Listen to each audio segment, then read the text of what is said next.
one office oversees the consolidated application. So you'll hear from a variety of voices and personnel here at DPI as we go through the consolidated application, the expectations for the 2022-23 school year. Lori, if you could please advance, thanks. So you'll see a whole stream of names and titles in the chat string. If you could please drop in your name and your role, that would be fantastic. Also, if you could make sure that your microphone is on mute. We would like to record this and send that on our website for others that aren't able to attend, and having your microphones on mute are often helpful. We are going to use the chat feature for our questions for this webinar. We do have time dedicated at the end of the webinar to answer those questions. We also are available at any time through email and phone calls to assist you with the questions in the Consolidated app. So feel free to use that chat to introduce yourself, to say hi to your colleagues and teammates, and also to ask the questions as we go through the Consolidated application process. For the most part, we will hold those questions though until the end. Next slide. So for today's training, there are objectives to demonstrate to the field our streamlined process for the consolidated application. If you've been with schools and districts for a while, you may remember the consolidated application when it was in STARS, that state online reporting system. Since then, the department has built the consolidated application in web grants. You'll know that if you've completed your intent to apply, that was also through web grants. This year, the entire intent to apply, application, and budget build will all be handled in web grants, which was very similar to the 2021-22 school year. However, this next school year, we've even streamlined that process a little bit better, both for the flow and sequencing of those three parts, the intent, the con app, and the budget, as well as looking at dates and timelines. So there will be some adjustment, but nothing super critical. We also want to help to build shared understanding of what districts could utilize the funds for these federal title programs. When we say federal title programs, we mean our Title I, which assists with our helping in English and mathematics for our most disadvantaged students. Title II, which is primarily for professional development. Title III, which is primarily for English language learners, and the Title IV program, which is for safe, healthy schools, well-rounded education. We'll also show that alignment between your consolidated app and the federal title monitoring process. And then again, we will use this as an opportunity for questions, answers, and feedback regarding the federal title programs and how we can better assist schools and districts throughout the state. So as I mentioned in the very beginning, federal title programs are administered through a variety of offices here at the department. This is a snippet of our org chart where we all report to State Superintendent Baszler, and some offices report to Assistant Superintendent Lori Matsky.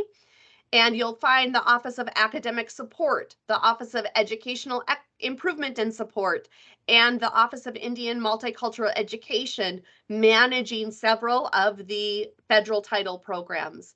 Additionally, we cross and provide collaboration and support with our Office of Fiscal Management.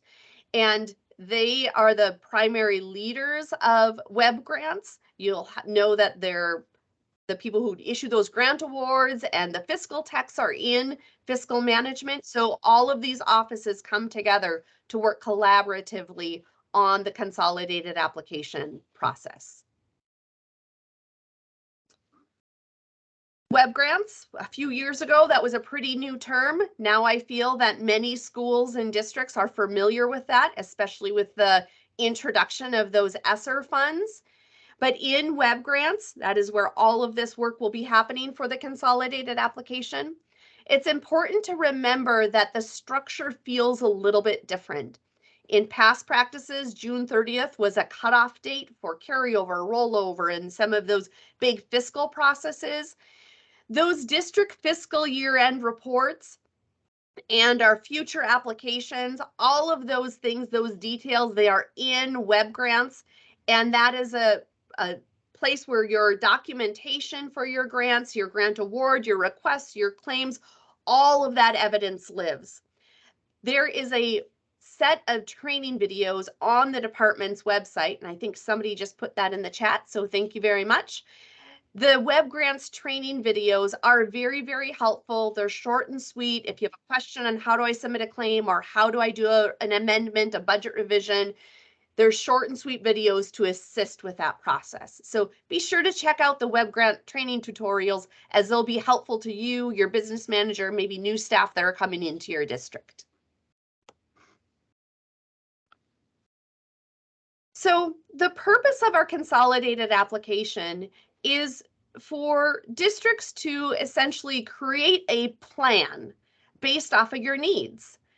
What are the needs of the district in those core categories that I mentioned, or maybe collective categories for those federal programs? But what are those core needs, and how does that align maybe with your school improvement needs or other plans, other requirements that you have in place, maybe your strategic vision? And your consolidated application becomes the vehicle to help fund those needs. It's important that districts look that this is a pool of funds. Yes, we have Title I that focuses on disadvantaged students. Yes, we have Title II that provides support for professional development. Title III for English learners, and Title IV for safe, well-rounded, and technology supports. But if we look collectively at those programs, we find those needs that run through all of those and also align to your strategic visions and to your local improvement processes. Your consolidated application becomes a vehicle to help fund and support those local school district needs. Now, it's important when we do the monitoring process, we monitor based off of those program requirements and based off of what the school or district provided in its plan and in its consolidated application. So there should be clear alignment between what you've had in your consolidated application, what the needs are for the school and district, and then ultimately, when it's audited, how that all aligns and how that is all pulled together.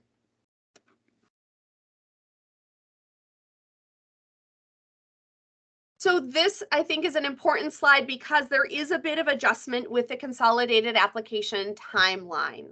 So as I mentioned, our letter of intent it's out right now. It's due on May 20th, so you have about 15 days to get that in. It's very important that you complete that letter of intent, explaining or identifying what federal programs you would like to receive support and funding in. That letter of intent is due May 20th.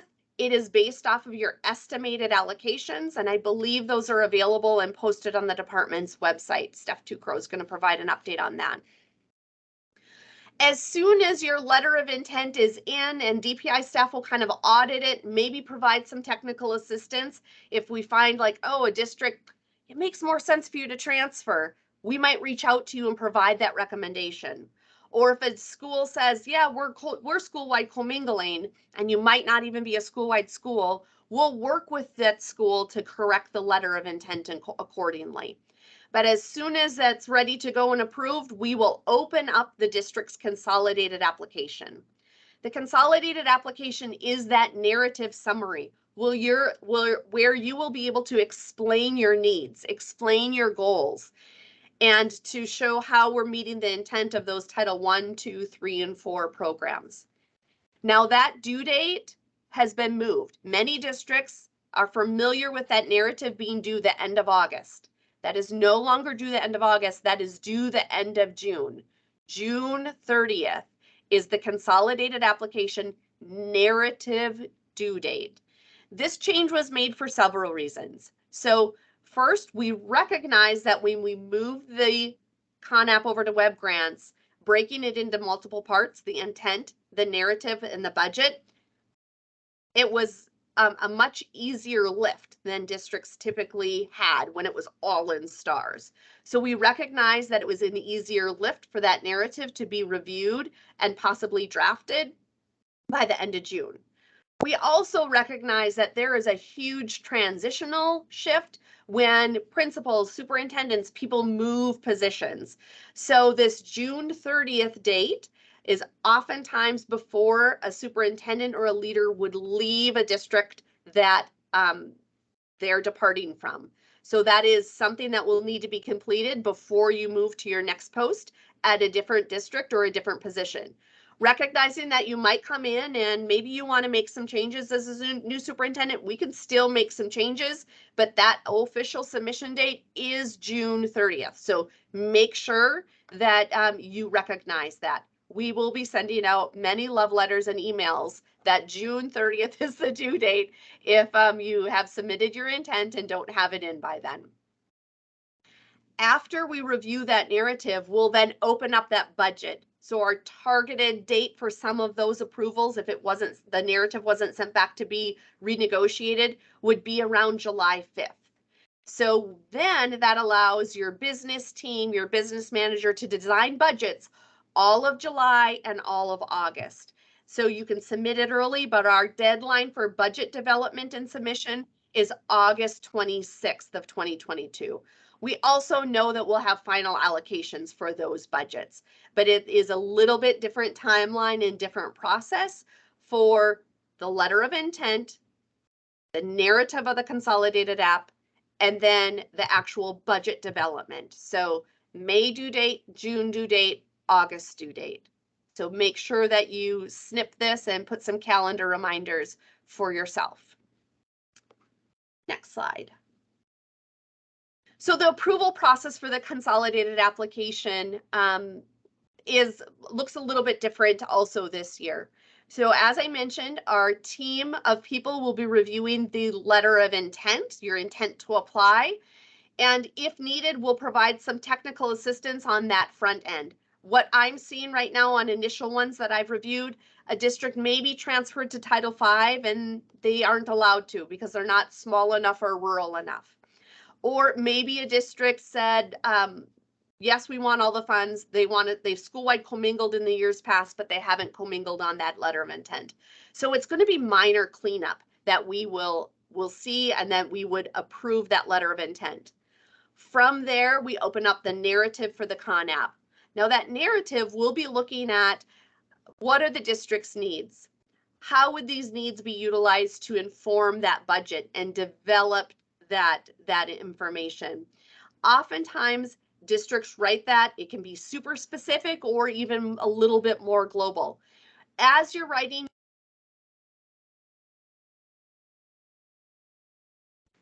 and you just muted. Thank you. This is the same information for justifying your budget approvals and that contract amendment. So, if let's say that you have a teacher recruitment and retention is an issue, and that is explained in your narrative, we would anticipate to see some budgeting towards teacher recruitment and teacher retention. So make sure that there's alignment between that narrative and then how you actually plan to budget and use those funds. We do anticipate having short timelines and short turnarounds in that review process, recognizing that for the narrative, there are several offices that review, but we'll have all of those done within that web grant system, just like last year.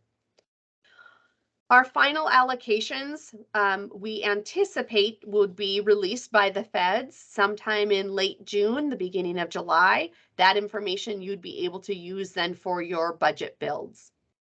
Now, lastly, after you have the approved narrative, you have your budget submitted. When that budget's approved, we'll have a grant award, and I think it's called something different. It's called like a contract or something in web grants, but in my mind, it's a grant award, and you sign off on that. And the authorized rep must sign off, and that's a digital signature in order for us to start submitting claims in that process. So That's generally the process of what it looks like procedurally within the department, and then as a user, what you will be experiencing through negotiations and reports within the web grants process. Next slide, I believe I transferred over to Stephanie Tucrow to talk about district allocations. Hello, I'm Stephanie Tucrow, and I work within the Office of Educational Improvement and Support and oversee the Title I program. For district allocations, we have estimated allocations for federal title programs. They're posted on the Consolidated Application website. And the memo to release that information was sent out today on May 5th. So you please watch for that. There will also be a set aside chart that will be posted soon at the same consolidated application website. And that is coming soon for those districts that are required to set aside funds. And that will be updated as calculations become available, such as when you're completing your set aside for non-public equitable services. That is part of the consolidated application process. Therefore, you enter your amounts in there and calculate those proportionate shares for the non-publics. Set asides are determined by need or by formula. And so therefore, once those final allocations become available, we'll get those posted on this same website and get all that information updated, as well as the set aside chart. And typically, just like Ann said, our final allocations will be released sometime in July. That's a typical timeline. Now, just a little bit more for our set asides. There are required set asides for federal title programs that include those serving facilities with neglected and delinquent youth, our homeless students, the Title I cooperatives, Title I parent and family engagement, and those districts that have participating non-public schools. So as you completed your intent, some of these were part of that process where you had to select whether you had participating non-public schools, which was an add-on this year. So therefore, just make sure to complete the sections as available, as this will help determine if these set-asides are applicable to you. So please make sure to carefully review the instructions in the consolidated application when completing these specific set-aside sections. Then that will help you determine if you're a required district and if that's applicable to your district or you have to complete that section. Amanda will now discuss planning for the consolidated application. Good morning. I'm Amanda Peterson. I'm the Director of Educational Improvement and Support. And, we'll talk a little bit about how you complete the narrative. And as Ann mentioned, we've really tried to streamline the process as we redesigned it from STARS and into web grants last year. And we took existing feedback from last year and are consistently trying to make it better and flow more appropriately for school leaders. So when, through web grants, the application ties directly to its fiscal claims, and that is what DPI personnel are always referring to and referring back for to determine allowability. And we always will ask questions if there seems to be funds that are being used or resources that are being allocated that seem to not fit within those application activities. And so what we always try to suggest, and hopefully this process becomes more user friendly, is that you really have to remember that these are, Anne likes to say, these funds are the sprinkles on top of the ice cream. And so you really need to prioritize your federal title funds for those students and those schools that have the greatest needs. And obviously, you have local ways that you create your comprehensive needs assessment that decides where those funds should be directed. You also need to prioritize to the highest percentages of numbers of low-income children. That is the whole point of Title I and even the other title programs as well, is to serve those students that have opportunity gaps. If you are a school that is identified for targeted or comprehensive support and improvement, then you do need to consider those schools within your district for these funds first and foremost, to make sure that those needs are being met. And then we always will talk about necessary and reasonable. All costs that are charged to any federal grant needs to be necessary and reasonable considering the amount of money spent. So sometimes if you're talking to other colleagues or your peers and you find out it was allowable in one district and maybe not allowable in the other, that might be because of the amount of money spent compared to how many disadvantaged students that you have, or in terms of the justification or application pieces. So all of that matters. It's all connected, and we review, program staff and directors, we review each of those claims connected to your application. So when you fill out this application and these narratives, although you can put a global view, it does need to obviously align directly to where you plan to target those resources at the end. You want to include within your consolidated application all activities that can be supported by Titles 1, 2, 3, and 4, and including those any funds that you intend to transfer. And program staff will be reviewing those areas throughout this this webinar. And then we always are going to steer you back towards evidence-based practices, and different programs have different levels of evidence, connected to where you need to kind of fall onto that category to make sure that your investments are spent on activities that are demonstrated to be effective. And sometimes that means that if you've been doing the same thing with your title funds for 10 years and you have not shown any results or academic outcomes, then we might question why you are still spending your money on that activity. Next slide. So when we're going to talk about some of the narratives that you're going to be asked for, as we said, we've been trying to streamline and make sure that all of these narratives apply to all your federal title funds that you will be receiving. And we will always steer you back to your overall strategic goals, your own, and then also we want to call attention to the PK through 12 education strategic vision framework that North Dakota has deemed its goals. And we've shared this many times. I hope this is not new to any of you on this call, but if you're new to your role or new to your school, or even if this document, it looks different. We have recently made some updates with the K-12 Coordinating Council, but our vision has not changed. It is that all students will graduate choice ready with the knowledge, skills, and disposition to be successful.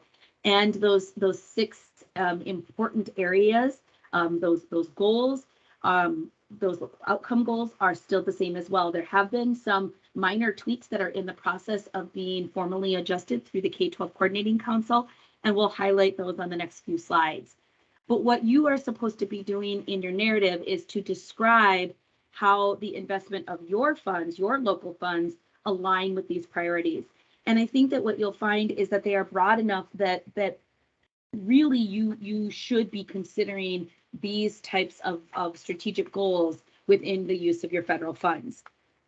The next few slides, I'm not going to read every single slide, but I wanted just to make you aware because as with things that happen kind of at rapid fire at the state level, it takes some time to actually trickle down to the local school districts. But the K-12 Coordinating Council, which includes representatives from education stakeholders, the Department of Human Services, the Department of Health, your regional education associations, the governor's office, of course, NDDPI and Superintendent Basler, and then a variety of many of you, stakeholders directly from the classrooms and the schools in which these outcomes matter the most. And so what they have determined to set is, just like we ask schools all the time to actually put some concrete targets into place versus just the sort of broad scope, hey, we want to make improvements. We have the Coordinating Council had determined that they need to make some more concrete goals as well. And so they're obviously a little bit more long-term than what we are asking in your consolidated application, but we wanted to be able to share these with you so that you're aware that this is what your state education leaders have set in place as a state. So the overall, the goals like increase students who graduate choice ready, increase students who demonstrate reading proficiency in 3rd grade, increase students who meet expected learning gains. Those are the same that have existed on the strategic vision for really about 3 years now. But you'll notice that there's some aspirational goals right there that and the years change. Some of them are 10-year goals, some of them are 5-year goals, and then some of them are a little bit sooner depending. So these slides will be available, and we just wanted to make you aware of them so that you're aware that we have goals as well that we are striving to meet. This one did have a slight change. It used to say reduce the disparity in achievement for students living in poverty and for Native American students. But what we noticed looking at statewide data is that a large achievement gap exists with our students with disabilities. And so that can be expected in some manners, but we really saw that there is a disproportionate disparity that exists. And so as Superintendent Baszler says, if you don't set it as a goal, you don't focus on it. And so we felt that the students with disabilities really needed to be added to this line item. When we created the students, the long-term outcome for Native American students, we saw as a state, we directed efforts and resources to that, and we've seen some great gains in that area, and we hope the same is true with our students with disabilities. The other one, we've got the increased students who engage in learning. That is the same as it's always been. But the other one that saw a little bit of a slight change is it used to say increase students who enter kindergarten prepared to learn, the first part of that statement, but the coordinating council recommended the second half to be adjusted to increase the number of kindergarten classrooms that meet the needs of every learner.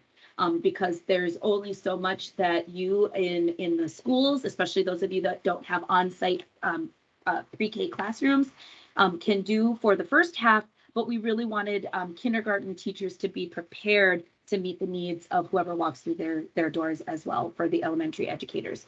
So I think that is something that they are still working on, those aspirational goals. So we just wanted to share this work in progress with you, and so that it makes you aware that these conversations are occurring.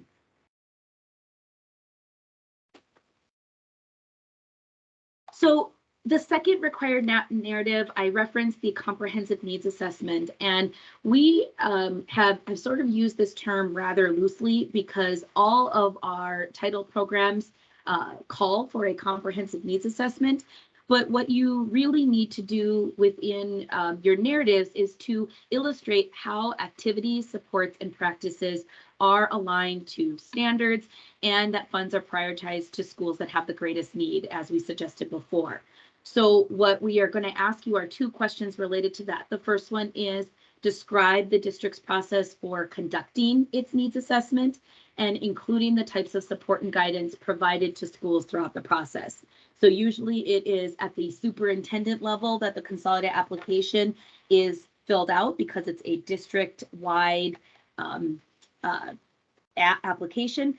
But we do know that this looks different at the different schools, especially in our larger districts, but this looks different at the elementary level, it looks different at the middle school level, and at the high school level. So we just want to know just a broad overview of what your process is for looking at your data and really targeting your resources to your greatest needs.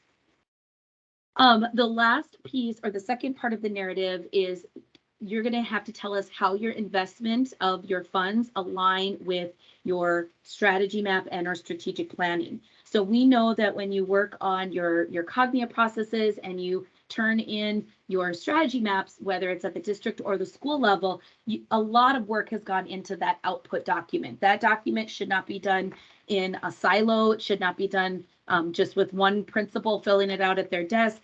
It is something that should be the output of a lot of different planning that has occurred. And so what we want to know is just a narrative that summarizes that strategic planning process and that you highlight some of those critical initiatives, goals, action planning, and your trends and needs identified. Again, the whole point is to do what Anne suggested in the beginning, which is to use your funds to fund your plan and your resources rather than see them in 2 separate buckets. Districts that accept Title IV funds you must conduct a kind of specific and more rigorous comprehensive needs assessment that addresses your access to and opportunities for well-rounded education, school conditions for student learning that are set for safe and healthy environments, and then access to personalized learning experiences supported by technology and PD. I say that's only for the districts that accept Title IV because that is what statute requires. But we do believe that in a truly comprehensive needs assessment, that those types of activities should be done at any school level. And so you're just summarizing that process for how you are targeting your data to where it's needed.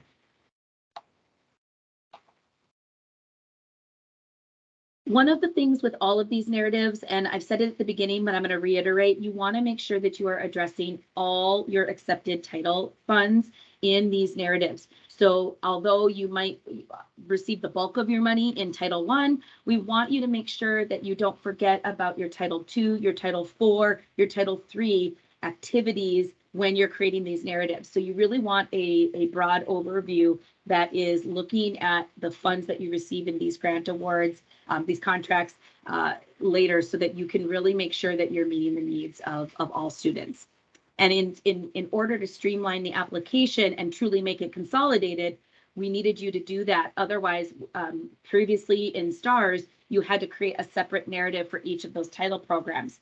We felt that truly wasn't really what the intent and purpose of a consolidated application was. So we streamlined and made these narratives more of a broad approach, but that means that you as the districts really need to look at your responses and ensure that you're capturing all of the activities that you intend to do with these resources.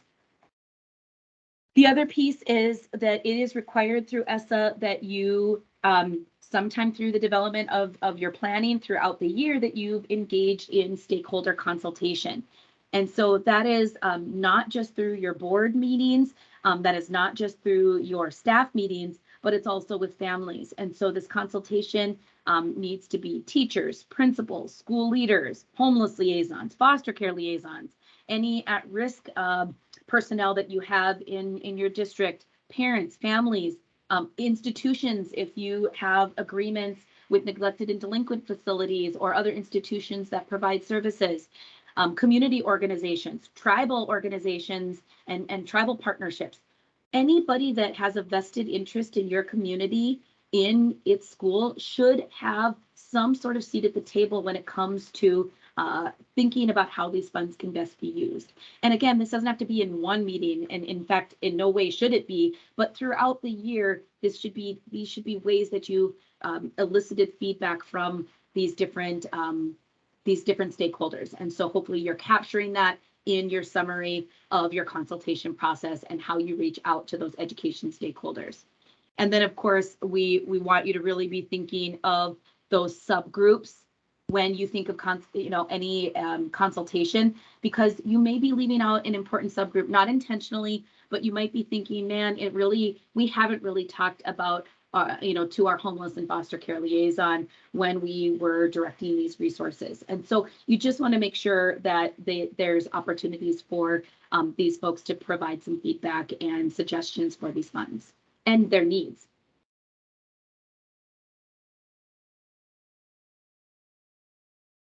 The last required narrative is your equity provisions, and this one is a required piece. It was in your ESSER planning. It's been in the consolidated application for years, and it always does.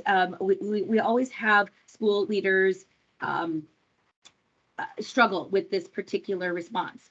It is not necessarily, there is a requirement. I'm going to read what it says. It requires applicants for federal funds to provide a description of the steps that you as the applicant propose to take to ensure equitable access to and participation in these federal programs. And this is for access to curriculum, to interventions, to the teachers. And so what sort of things do you create at your school to overcome any barriers that a student or teacher might have to accessing these supports? There are some examples on our website and within our guidance document that shows how a district can kind of create a response. that is sufficient to get this piece approved. But if you do take some of those samples, you do, as a district leader, need to make sure that those barriers are not being put in place for students. So, so again, anytime that you check a box or you kind of create a canned response, just know that in the monitoring process, we do have to ask questions to make sure that no barriers do exist. So the statute specifically highlights 6 types of barriers, such as gender, race, national origin, color, disability, and or age. And so you do need to encompass all of those within your response. You can't just choose maybe one that is a particular focus in your area. That's great if you do have focuses that you've targeted due to your data, but these barriers can't exist for any student or teacher. So please look at our samples if you have questions about how to answer that. And then I think I said last, and we do have one more narrative, which is how the district proposes to annually evaluate that. And really through, if you have a really good response for your comprehensive needs assessment and how you conduct that process, then it should make perfect sense to you that at the end of the day, you have to do an annual evaluation of whether or not the funds that you use to direct to the needs of your school, did it actually make a difference? Is it meeting the needs of the students and the teachers? Are you actually seeing gains with your students, even if they are minor? And I know that I always hear from school districts that sometimes the gains that you see don't show up on our state data. That's just fine. Here you don't have to mention anything about your NDSA or your accountability data, but you do have to think about what data do you access to evaluate whether your title programs are effective and whether or not you doing the professional development you're paying for, or contracting with an SRO in Title IV, whether that's actually making gains for your students, and whatever data kind of connects to that particular that activity. So really think about that. You do have to obviously, again, encompass all accepted federal funds, and you really want to be able to think about how you're kind of continually updating and improving your activities to meet the needs of students. We're going to transition into some program specific guidance. And I know that many of you have heard these lines before. So at any time, if you're familiar with the title programs, you can feel free to multitask or listen to the recording later. But we know that there's a lot of new leaders and transitions that are occurring. And so we feel that this is a good time to review briefly all of our title programs. And I will kick it off to Steph with Title I. Hello again. The purpose of Title I is for districts to meet the educational needs of students, closing achievement gaps, specifically those students that are struggling, or the subgroups that we identified as part of our strategic vision, and then make sure that we're meeting the state academic standards. Title I funds may be flexible to support a variety of activities, including supplemental educational opportunities that are offered, especially in your high poverty schools, professional learning opportunities for staff, and then other evidence-based strategies to help raise academic achievement. There are 2 program models within a Title I program that you may implement, and outlined here is school-wide and targeted assistance. In a school-wide model, there's quite a bit more flexibility to implement a comprehensive improvement strategies. The thing to note here is to ensure that your school-wide plan strategies are aligned to your budget activities when completing this consolidated application, and that they're clearly described within your activities as well as your school-wide plan. In a targeted assistance program, these are additional supports that are provided to identified struggling students. So when in a school-wide, we talk about making sure you're meeting the needs of all students within your school-wide program. In a targeted assistance, it would be those eligible Title I students. So the school will design a student selection criteria and rank students based on it for students to be served. So those will be your identified students to be served, and you're using a more targeted approach in that process. Another important element within Title I is early intervention. So therefore, in Title I, there's a requirement of early childhood and maintaining records to ensure compliance of this requirement. So here we have some of those areas where we which really want you to pay particular attention, especially when you're documenting these areas. First of all would be that procedure for receiving records of those kiddos, whether they're in special ed, Head Start, or preschool, or if it's some other type of early childhood program, documenting that procedure of how those kids are receiving, how you're receiving the records from that early childhood program into your school. Then there's keeping the channels open of communication and making sure that you're partnering with your early childhood program within your area and support that communication back and forth. And then documenting all those meetings. So how would you ensure that you're meeting the needs and making sure that you're meeting and communicating properly? That would be through documenting those meetings through your agendas, meeting minutes, any handouts, emails that were passed out back and forth, or maybe you hosted some type of event where you invited partners to attend and had those discussions. And then documenting any joint trainings between the district and your early childhood programs. There's a variety of Title I allowable activities, including evidence-based methods for a well-rounded education. And you kind of see that overlap where Title IV kind of comes in, where you're meeting the needs of well-rounded education as well. Well, this also is included within your Title I program. Another area would be to supplement instructional supports to ensure that you're increasing learning time with those students. So going above and beyond core academic instruction and doing some additional supplemental instructional supports. Another area would be school climate interventions, such as behavior supports, mentoring, counseling, social emotional learning. This has really expanded, so therefore there's a lot of room for a variety of activities that can be covered under Title I funds to support your climate and behavior interventions. Professional development is key to ensuring that your teachers are supporting students with effective teaching practices. So you can use Title I funds for PD for your teachers, paras, and other school personnel to help improve instruction and using data within their classrooms. Another key part of Title I is parent and family engagement. This is a huge requirement within the Title I program. So making sure that you're allowing resources to help support the effectiveness of strategies for increasing parent and family engagement. And then in addition to that, you can also support the program through educational materials, resources, equipment, especially now with online learning and supplemental programs that are all online. That's definitely an allowable activity, as well as any devices to increase access to students having educational materials. Just keeping in mind within these programs to identify those as part of your budget activities and your consolidated application, as well as your school-wide plans within that program.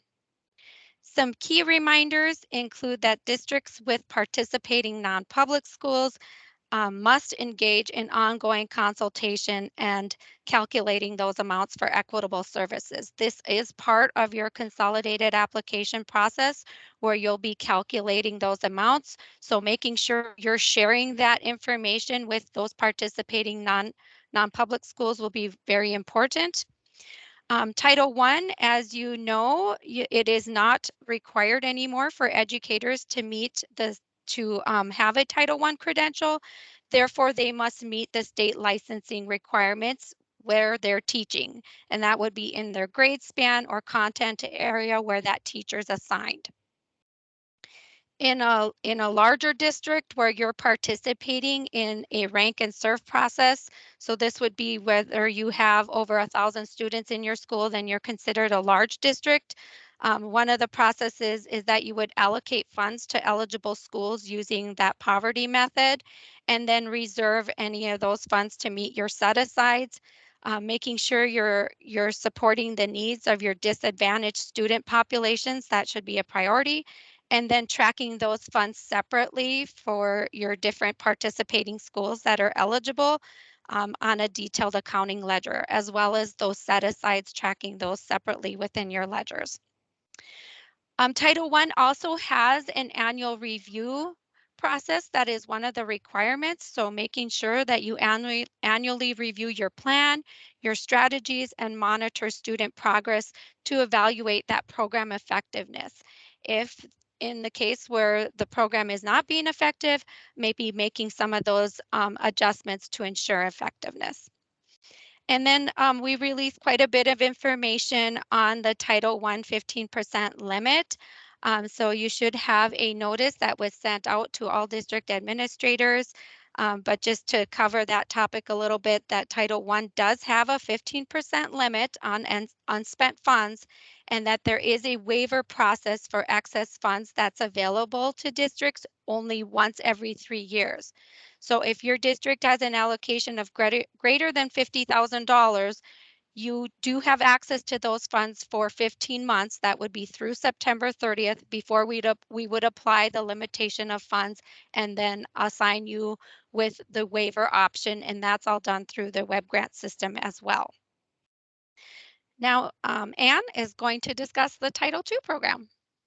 Okay, thanks. And thanks, Amanda, for putting in the chat. We got a little long-winded, and I think when I sent the invite also, I didn't really budget enough time. So we anticipated it'd be an hour webinar. We're almost at that 45-minute mark. So we know that you might have to jump off for other meetings, other commitments. Know that this is recorded. We will send out the record. It will be posted on our website along with the slide deck. So if you have to hop off, we totally understand. I'll talk about the Title II program right now. So Title II, generally we say it's for professional development, but the focus of Title II funds is to increase student achievement aligned to state standards. We also use those funds to increase the quality and effectiveness of teachers, principals, and other leaders within the school, such as instructional coaches or those others within like teacher leadership roles. We also want to increase the number of teachers and principals or school leaders and their effectiveness in improving student academic achievement and instruction. And then also, as with all federal programs, we want to provide additional access to low-income minority students in access to those effective teachers, principals, and school leaders. So we often talk about professional development. We also will talk about teacher recruitment and retention as the primary buckets under Title II. There are a variety of allowable activities, and I'll just highlight them briefly. But what we often see is the development of teacher support and evaluation systems. So maybe standing up your Marzano or professional development on Danielson, whatever that may be in your school district. We also have an allowable activity for recruitment, retention, and hiring incentives. So if an educator is moving from another state to your district and you're recruiting them for a hard to fill position, Title II funds can help to support with that process. We can also use the funds for recruiting qualified people from outside the teaching profession to become educators. So maybe somebody in your community has a biology major but isn't an educator. So how do you recruit them and assist them with that licensing process to become an educator in your system? We can also provide professional development and activities in order for teachers to be able to improve their ability to meet the needs of all learners. So that, again, that's that core professional development. Next slide. So when we talk about professional development, we need to make sure that it's high quality and it's personalized for the needs of educators. So professional development in early childhood or assessment literacy, maybe STEM, mental health, behavioral health, standards, integration of academic content, CTE, work-based learning, those structures are all allowable as long as they meet that definition of high quality, personalized professional learning. We can also provide instructional support for library programs. We can't fund the library, but we can provide professional learning on how would we instruct in a library setting. We can provide feedback mechanisms for improving school working conditions. There is an allowable activity for class size reduction, and I'm going to talk about that a little bit more in depth in a later slide. And then other Title II based evidence, Title II evidence-based activities that meet the intent and purpose of Title II can also be considered. On the next slide, we'll see information about class size reduction. So class size reduction remains allowable under Title II, but the burden of proof is really on a school or a district. So if the district is using funds to provide a class size reduction teacher, that district must be able to provide evidence that it's effective, must be able to provide documentation that this is truly supplemental. If we're providing the one and only third grade educator, then it may not be a supplemental activity and therefore it may not be allowable. The other thing is what we find is some districts use class size reduction, and this might be their 10th year of providing a third grade teacher, but don't have the evidence for that.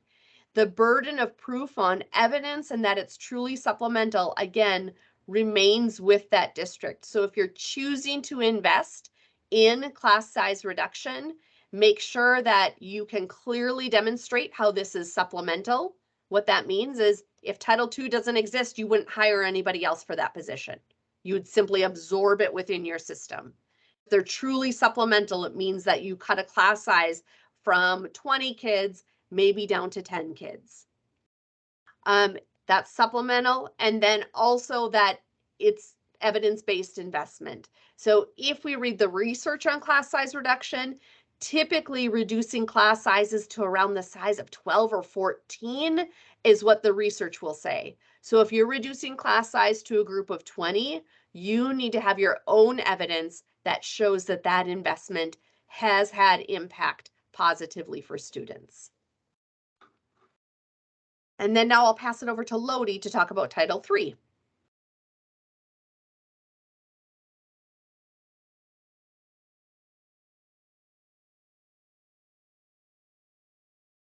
And Lodi, you are on mute, or you are not here.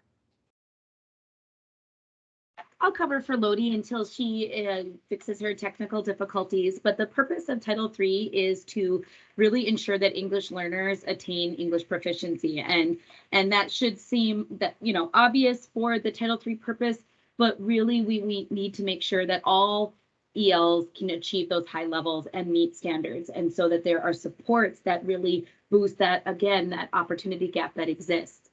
And so with these resources, we hope that they are able to assist educators, local, SEAs, school districts, and schools in establishing those effective EL programs. We also know that in a state like ours, that with EL teachers are a hot commodity, and so to develop and enhance their educator capacity is something that is really, really important for the needs of our EL population, so that we have educated and qualified and skilled educators teaching EL students. And then finally, we really hope that we can get the parental, family, and community participation in those EL programs. We know that that is really important to their success. Next slide. So within the application, Title III subgrants must generate a minimum 10,000 allocation. So you will find that that is going to be the very bottom of the allocation piece. But if there are districts that have EL students but don't generate the actual minimum amount, then they are working as a consortium.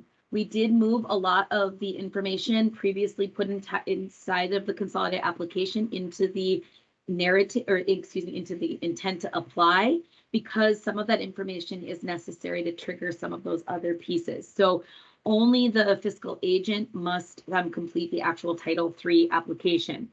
And then there's a process for member districts to agree to that spending plan, and the narratives in the application must be relevant for all participating districts. So whoever your fiscal agent is, there needs to be strong connections and collaboration between those participating districts to ensure that there is information for each district for those those apportioned funds.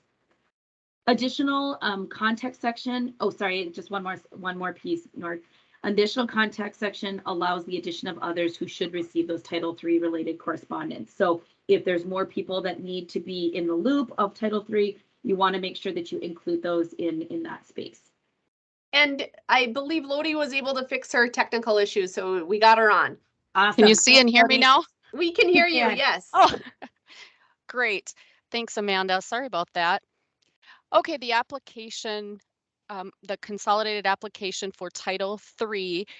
One consideration, you have to make sure that you have enough English learners in your district to meet the minimum $10,000 allocation. And it's hard to kind of determine that because the amount per student changes every year, but it's right around $100 to $150 per student. So consider that.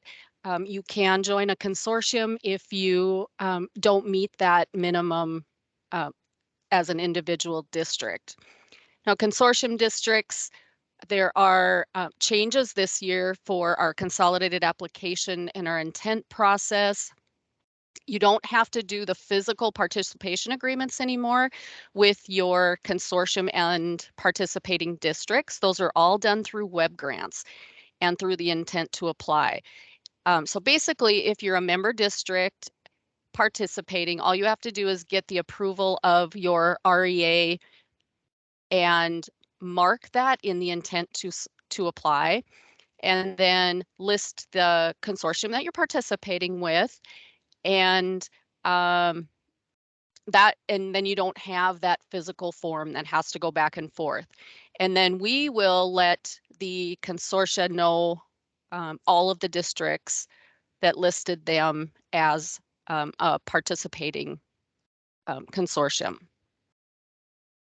The narratives within the Title III portion of the CONAP must be completed by just the fiscal agent, but it must be for all of the member districts. So if you are the fiscal agent, those narratives, you can't just say what you are doing to meet the questions that are available or the narratives. You have to include what is being done in all of your districts across the consortium. And as Amanda mentioned earlier, there is an additional contact section. So if you are the fiscal agent and you want all of your member district superintendents or EL teachers or coordinators to get Title III information, you can certainly list them in that section. Title III allocations. For regular Title III, our allocations are based on the previous year. So for 22-23 school year, we look at number from the 21-22 school year. Immigrant is a little bit different. We have separate immigrant grants, and those are calculated based on the current year. So we can't finalize those allocations until we get the September data. Enrollment data from STARS. So we generally have those allocations and grants prepared right around the November timeline. The calculation is a little bit different for immigrant. We have to take the increase of the current year and compare it to the average of the last 2 years. So it's just a bit different. Required activities for Title III. There are some states that require expenditures in each area. We do not do that in North Dakota, but these are the areas that you're allowed to spend funds in, or the required areas to spend funds in. So it's supporting your EL programs, providing professional development, and then family engagement activities. The allowable activities are listed there. The primary thing to remember with Title III funds is your expenditures must be supplemental. So the one thing I want to talk about here is paraprofessionals, because I get a lot of questions on paraprofessionals. We can't use Title III funds for paras if you don't have a core EL teacher providing that core instruction. Paras must be used for supplemental activities only. And also your paraprofessionals cannot provide the English language development instruction. So even if there is an EL teacher, you can't split the caseload and have a paraprofessional providing the instruction for some kids and the EL teacher for others. So keep that in mind when you are planning your funds, or funding your plan, not planning your funds. There are some ideas listed there for you. I'm not going to read them all for you, but the primary areas are listed, and just remember supplemental. You can go on, Lori. Thank you. Now, unallowable activities, this is probably kind of more of what you want to know. What can I not spend the funds on? What am I going to get in trouble for or be on the naughty list? Here again, it's primarily just those core activities that wouldn't be allowed. Other activities that would not be allowed are things that are required or under state or federal law, such as assessments. So the access assessment is our annual assessment. You cannot pay for things that are related to that annual assessment, including substitute teachers for your EL teachers when they are administering the assessment. Any of those materials for the assessment are not going to be allowable, things like that. I think that covers those pretty well. And then we'll go on to Title IV. Thanks, Lodi. I'm Robin Lang, and I'm the Title IV coordinator here at the department, and I work in the Office of Educational Improvement and Support. So the purpose of Title IV funds, also known as the Student Support and Academic Enrichment, is really to improve students' academic achievement by increasing your capacity to provide all students with access to activities and programs within those three buckets. So we look at well-rounded education, to improve school conditions for student learning. Now, we often call this safe and healthy. However, it is important to know that the intent of these funds is really to improve the conditions for student learning. And the last bucket is the effective use of technology. And where that intent is to improve the use of technology in order to improve the academic achievement and digital literacy for all of your students. Now, when we talk about allowable activities, I have a whole another presentation for that. So we're not going to list them specifically, but I just want you to know that as a district, you have a lot of flexibility within the Title IV areas, as long as those activities are aligned to that comprehensive needs assessment that we've talked about much earlier. And again, for Title IV, that needs assessment must cover those three bucket areas. And we always check that your Title IV activities meet the intent and purposes and have measurable outcomes. I would encourage you all to look at the Title IV Coordinators Toolkit for guidance. And there is a great template in there for a comprehensive needs assessment, as well as FAQs and other resources. Next slide, please. So your Title IV allocation. District's allocations are based on the district's relative share of your Title I funds received through the Title I funding formula and the same proportionate share as the district's prior year Title I allocation. So if a district did not generate, receive, or accept a Title I allocation in the preceding year, you are not eligible to receive a Title IV subgrant. None of our districts are going to receive an allocation less than $10,000 in Title IV. Next slide. So Title IV does have those spending requirements that make us all groan just a little bit. But note that this is in your intent. This is an area that you can apply for a waiver. if that meets the needs of your district. If you decide not to apply for a waiver and your allocation is over 30,000, you must meet the following requirements. At least 20% of your funds will be used to support well-rounded educational opportunities. At least 20% of your allocation will be used to support safe and healthy students. And remember, the intent of these funds is to improve conditions for student learning. And finally, a portion of these funds must be spent on activities for the effective use of technology. Now, a portion has not been identified by a specific dollar amount. That really is up to you as a district. You can identify what that portion is, as long as you can execute a program or activity that aligns with the purpose of those funds. And we have a little caveat for the effective use of technology bucket. There is a 15% cap for infrastructure. Next slide, please. So when we look at that 15%, and this is for all districts, irregardless of what your allocation is, no more than 15% of those funds in the effective use of technology can be used for infrastructure such as devices, equipment, your software applications to address your readiness shortfalls, blended learning technology, software and platforms, and others. So make sure that you're very mindful of that. Next slide. We have some Title IV reporting requirements. So districts are now required to report on how the funds made available under Title IV, how they're being expended, and to which extent you are meeting your goals.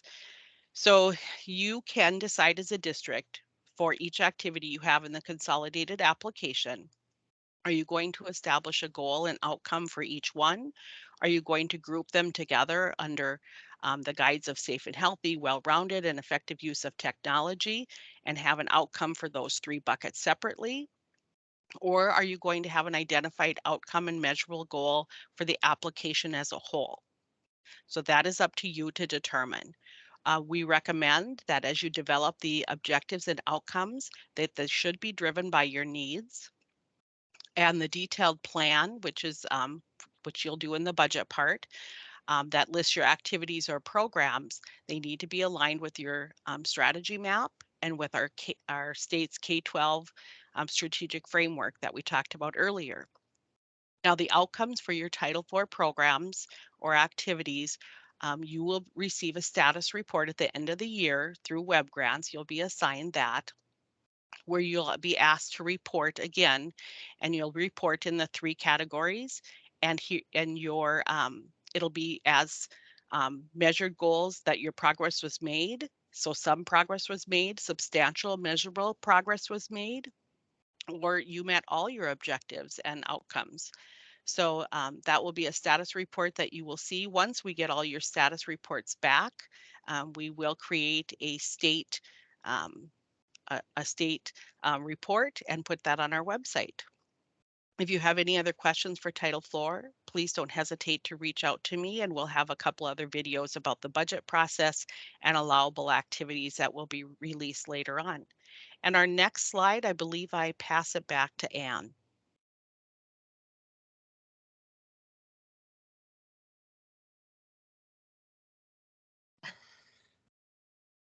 Okay, if Anne can get her mute to work. All right, thank you, everyone. Next, we like to talk about transferability. So this is something that you're going to indicate on your letter of intent. Transferability is something that exists for all districts in the state. So what transferability can do, especially if you are not a school-wide commingling school. So first, to see if you're school-wide commingling. If you're not, this is a way for you to figure out how can we move our funds to programs that we need the most help with or that we want to leverage the most support around. So let's anticipate you're a small K-6 title program. You do not school-wide commingle, and you have your Title I teacher, and you say like, we don't even have enough salary money to cover the salary of our Title I teacher. What transfer allows you to do is it allows you to take the money in the bucket under Title II and under Title IV, and you can just move that to Title I, and it essentially becomes Title I funds, and it can support your Title I teacher salary. Like that's the easy scenario. Now, some districts have the ability to transfer to a program called Title V. At the bottom of this slide, you'll notice the eligible districts, and they're going to put them in the chat. If you're small enough and rural enough, if you qualify for that federal SRSA grant or RLIS grant, those are small rural grants that your district gets money directly from the feds. Then when you do the Con App, it opens up a door of opportunity for your school or district to transfer to Title V. By transferring to Title V, that means you could use the funds towards Title I program, Title II, when I say programming, towards the activities allowed under Title I, like a Title I teacher, or to the activities allowed under Title II, like professional development, Title III, EL learners, Title IV, technology, safe and healthy. Robin, I'm sorry I said that wrong. Well-rounded education. So those core programs. If you're in a district that was eligible to transfer last year and you didn't, especially transfer to Title V, you would have received a personal note from me that said, hey, I think you should really look into this. Our districts that are small and rural can really have a lot of flexibility when it comes to Title V. The first bonus is it allows you to put your Title II and IV money together. You track them in one budget. The second bonus is you could use it for other activities. If you had a Title I teacher that needed maybe additional support or pay their benefits, you could do that out of the Title V program. You would still have access to maybe some technology needs. So you have more flexibility on the menu of allowable activities. The third bonus of being able to transfer to Title V is the monitoring process. So the State Department doesn't monitor the RLIS and SRSA programs quite to the level of the other programs. And we feel that our financial monitoring in web grants is sufficient for Title V. There's not additional monitoring requirements that would be required. Let's say if you did transfer it all to Title II, for instance. So if you are a district that qualifies for Title V and you did not complete your letter of intent in that way, we will negotiate it back to you to really make sure. We're not telling you have to do it, but we feel it's a huge opportunity for our small rural districts in the state to exercise some flexibility and receive some relief from some of those federal regulations. Next slide. All right, Lori Nord, I think this is you, where you'll walk through the web grant screens. I will. This is Lori Nord, and I am in the Office of Educational Improvement and Support, and I'm going to walk through the web grants consolidated application screens for the narrative part, the part that's due June 30th. There have not been a lot of changes to this other than we did move out a few things and include them in the intent. So there are actually fewer items for you to complete this year than there were last year.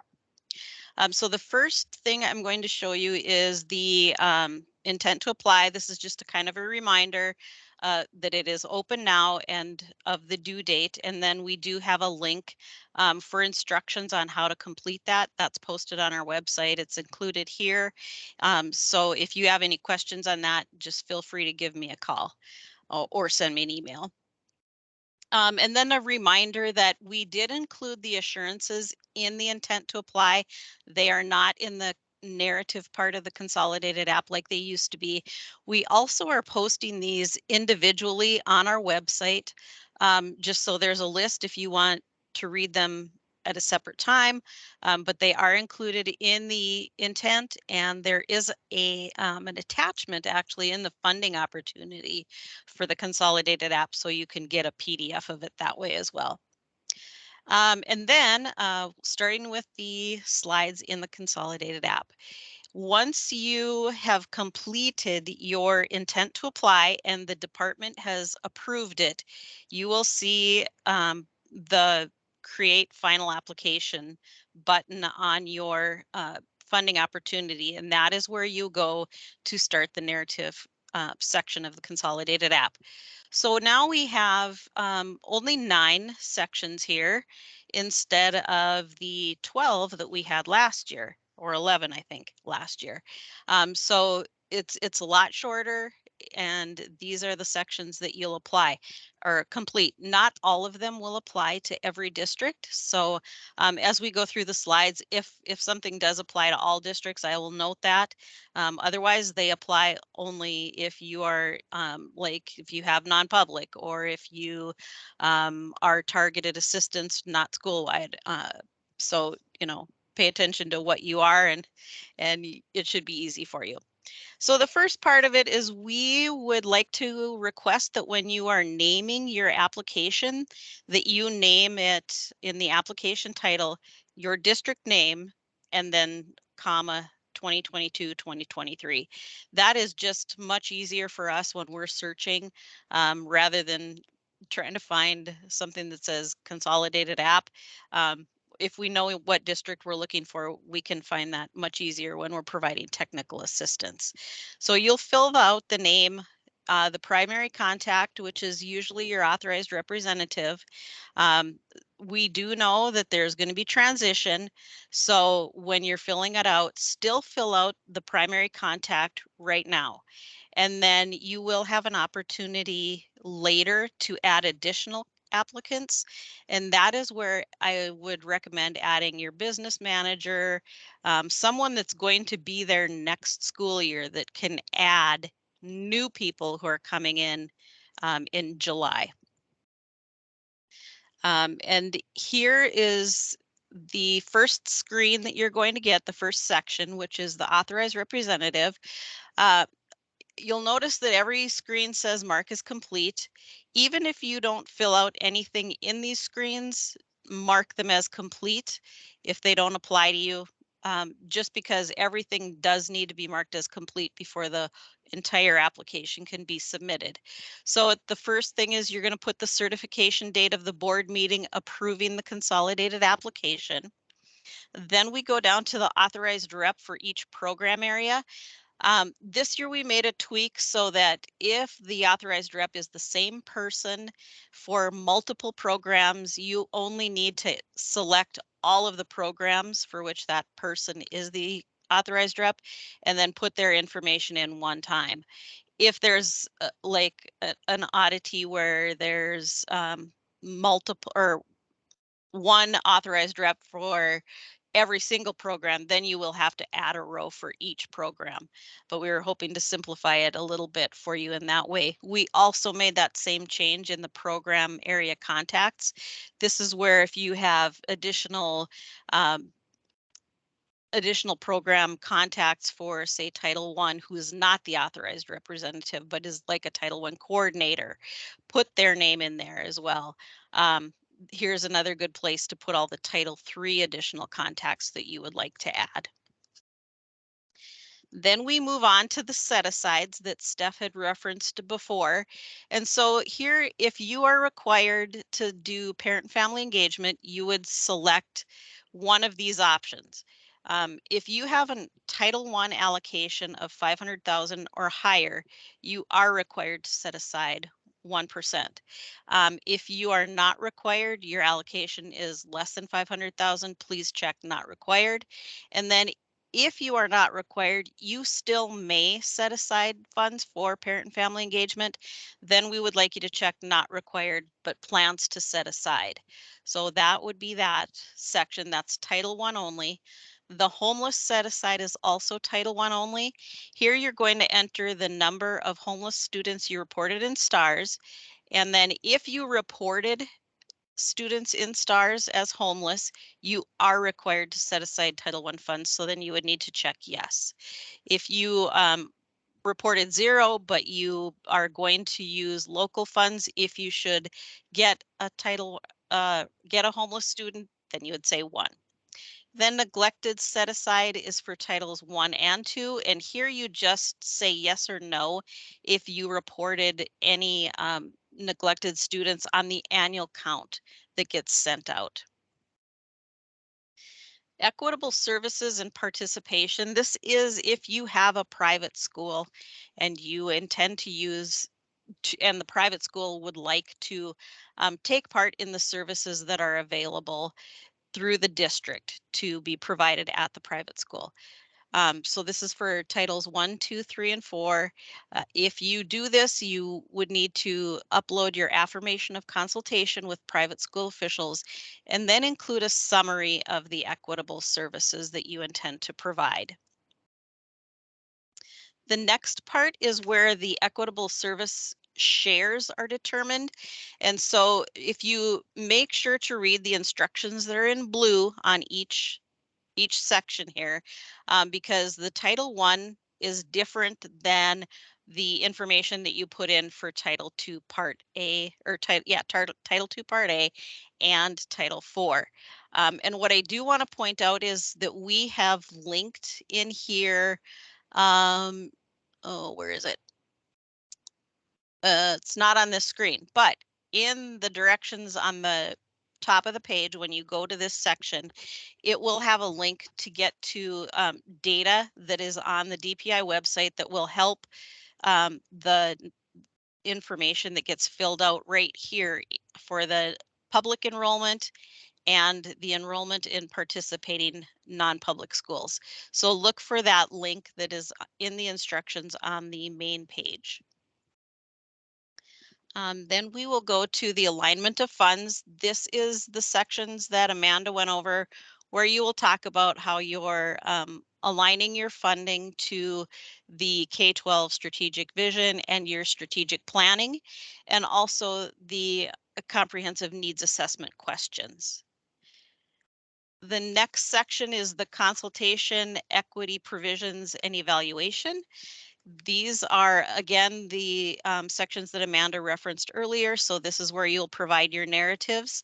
You'll notice that we have character limits on those. So don't feel like you need to write a book here. We just need enough information to understand your consultation process, your GEPA process, and your evaluation process. Then we would move into Title I targeted assistance. So if you are a targeted assistance program, you will fill this section out. And so if you are, you say yes. And then in this section below, for each school building, grade span, status, eligibility, and services and programs, you would do that for each building within your district. So then you would need to add a row for each building. Save it, and when you're complete, then mark it as complete. School-wide is the same. If you are a school-wide program, you mark yes, and then you would add a row for each school building, each grade span, each school status, and then your description for how your school-wide funds are supporting the school-wide plans and strategies. Very much the same as it was in STARS when we did it back that way. Then in the Title II section, you would complete the 3 narratives there for the effective programs and activities, how you're achieving English proficiency, and your description of your parent, family, and community engagement with Title III. The important dates that we want to remind you of are here on this chart. The intent window is open now. It closes May 20th. The narrative window will be open as soon as your intent to apply has been approved, and that will be open until June 30th. And that is the section that we have just discussed in this webinar. We will then open budgets, and that will be right around July 5th, and they will close on August 26th, which is the last Friday in August. And it's important to remember that the project period for the funds that you are applying for here are July 1st, 2020, and they go through September 30th, 2024. All right, I'm going to turn it over to, I believe, Anne. Yes. And if you could back up one slide, Lori. I will. Something that I think we need to, two things that we want to point out on this slide. These dates are firm dates. The intent to apply window closes May 20th. If you submitted an intent to apply and it is not the right information, we'll negotiate that back and forth with you. But if your district fails to submit an intent to apply, that means it does not want any federal funds. If your district submits information on the narrative window on June 30th and it needs improvement, we'll work back and forth. But if you fail to submit something for that district on the narrative, it means that your district is not interested in pursuing the application. And lastly, if you have that budget window and you submit a budget and it's a work in progress, we'll work with you on that. But if you fail to meet the August 26th deadline, that means that we don't want these funds, and we're relinquishing our right to these, or our application for these funds.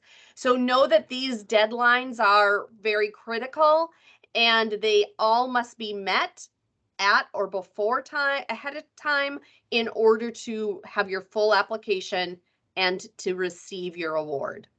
The second thing I wanted to mention is the project period. Yes, it is for the next school year and beyond into September 2024.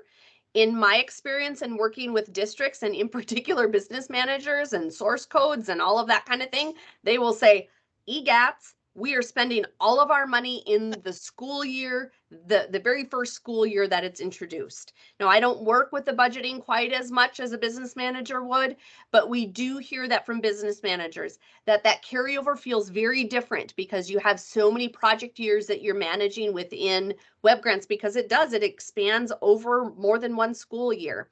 So be mindful that it is the intent of these funds that they are received July 1st and to be spent on that primary school year. They do give you a grace period up until 2024 should you need it. However, the intent is that something is implemented with these programs for the school year that they are issued. Lori, you look like you were going to say something. I was just going to do a quick reminder on the windows, the intent, narrative, and budget windows. So in web grants, those windows close on those days and they can't be reopened. So that's why it's so imperative to make sure that you complete before those final due dates. So if you do want to apply for the funds, you don't miss out on the opportunity to do so. Thank you. Okay, so for budget planning, we've talked about this already, but just to highlight, make sure that you're using your local strategic plan, those estimated allocations, the allowability within and the intent of these federal programs to kind of figure out, okay, what are our needs and how can we align and support? Keeping in mind, as Amanda said, like this is the sprinkle on top of your ice cream, maybe even some whipped cream on top of the ice cream. So the bowl, the actual ice cream itself, that has to be provided by your local funds and your state aid funds. This is extra. So again, if it went away, you could still have your bowl of ice cream. You could still provide that education to students. You don't need sprinkles and whipped cream on top. Those are extra activities.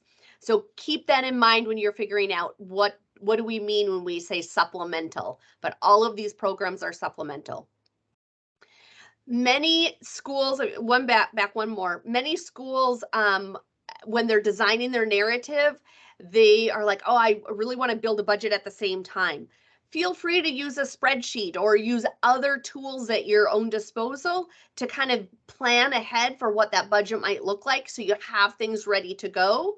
And that way, when your budget is actually open, you can go ahead and transfer those actual numbers and the descriptions of those activities.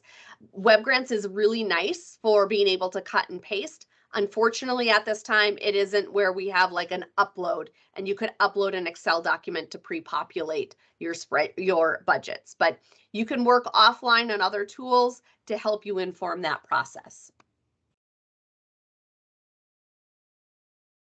Okay, Consolidated application information. So we do have a website that you can see screenshotted here that has a variety of information on what is the letter of intent, when is it due, when is the consolidated application due.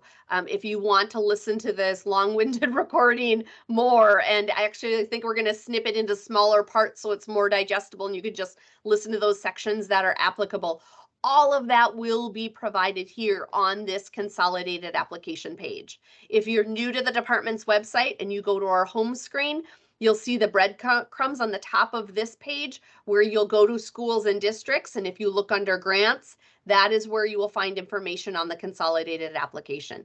Under grants as well is where you'll find a button specifically for web grants information.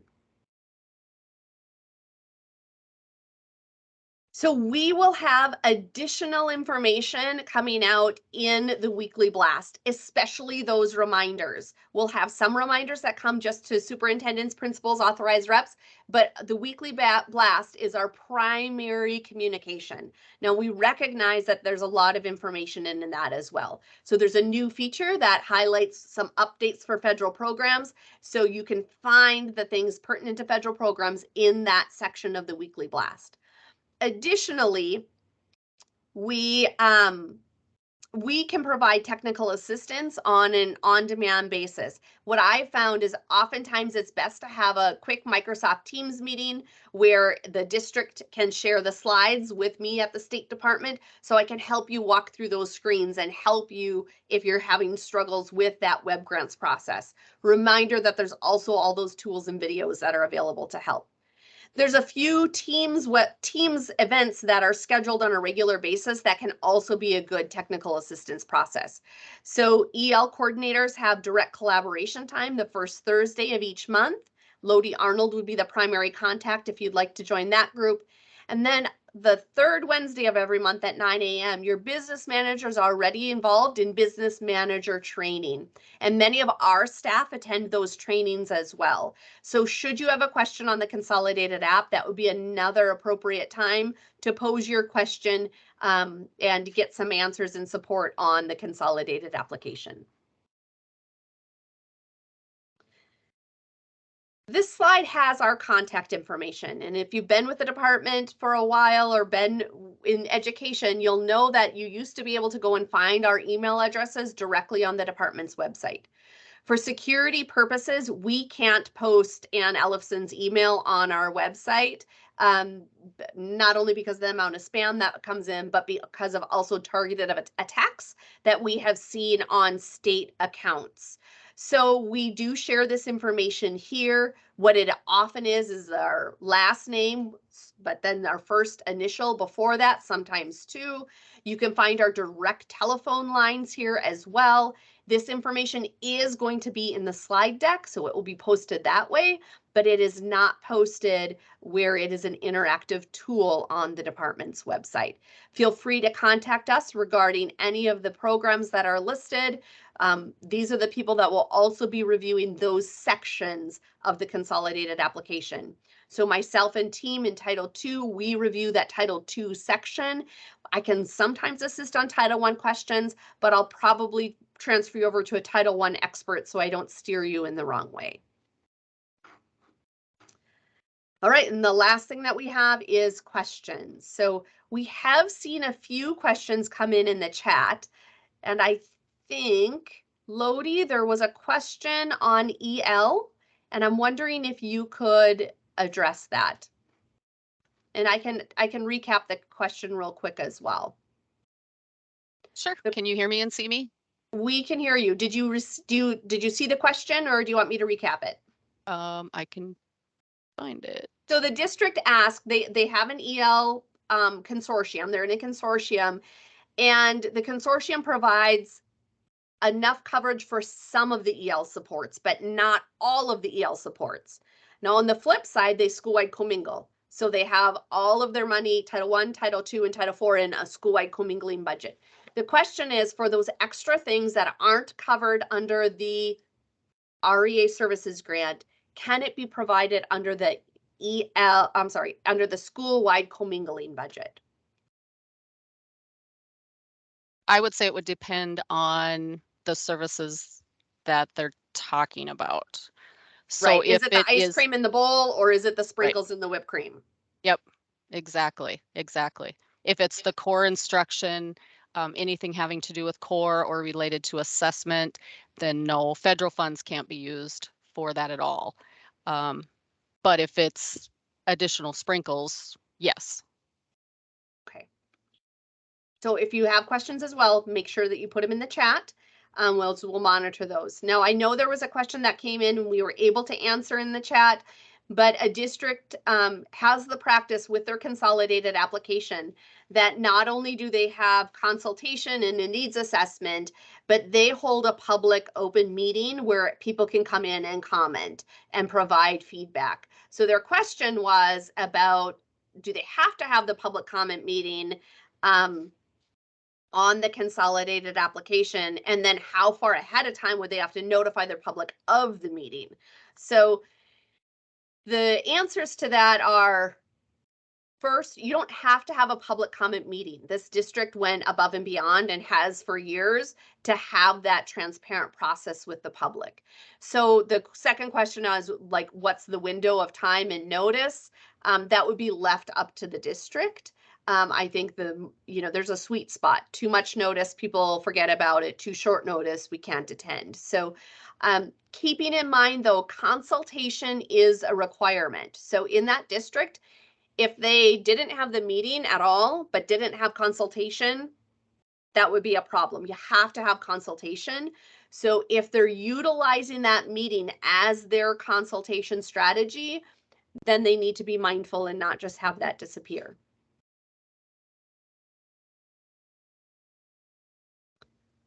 Okay, I'm watching for other questions to come in.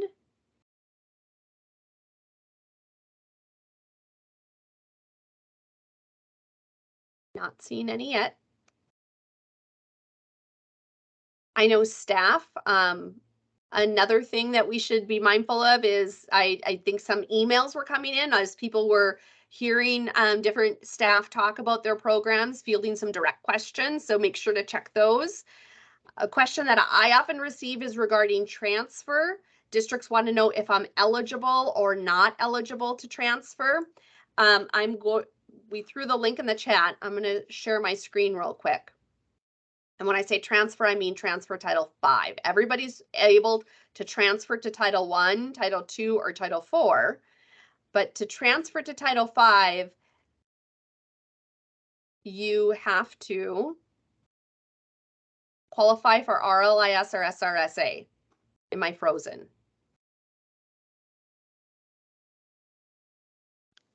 I just see your picture. Can you hear me still? Yes. Okay. So this is, hopefully you can see the screen. This is a link that we dropped in the chat, and it's available under that SRSA and RLIS program. So you would see a district here like Alexander is listed. They qualify under SRSA. So yes, they could transfer to Title V. They could take their Title II and IV money, put it together in one budget, transfer it to Title V. But if you look like at this district, Beulah is not small enough or rural enough to qualify for the SRSA or the RLIS program. So Beulah, unfortunately, cannot transfer to Title V. They could still move all of their money to Title I if they wanted, or they could move their 2 and 4 money together and use it under Title II. But that's how this chart informs that eligibility process. Okay, Kelly says, if we commingle, can we transfer? So if you commingle, transfer is not an option and you don't want to transfer. Commingling is the ultimate flexibility. What that means is you have a school-wide plan for Title I, and you're putting all of your money, Title I, Title II, Title IV, all together to fund that one and only plan. You're monitored on that plan, you budget it in one place, and so you have flexibility still to Title I, Title II, III, IV activities based off of your plan. So if you're school-wide commingling, keep it that way. If you are school-wide and not commingling, you need to have a conversation to figure out, should we commingle? Is there flexibility there that we could commingle? And if you are not school-wide commingling or not school-wide and you're eligible to transfer, you just complete your letter of intent. We'll look at the details. If we think that you should transfer, you'll be hearing from me. And can I just add one thing on your transfer Title V? Yes. If the district has a non-public that's participating in equitable services and the district is choosing to do a transfer 5 and is eligible to do transfer 5, you will definitely need to have a conversation with your non-public school, as transfer 5 does not have a non-public school equitable provision. So that would mean that no more services would go to that non-public school. So you're definitely going to want to have consultation before you choose that option.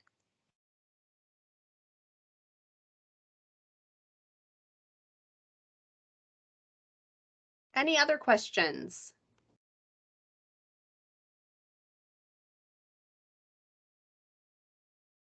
Well, we appreciate your time with us, recognizing we're over by about 45 minutes. So appreciate your time with us. Thanks for hanging in there.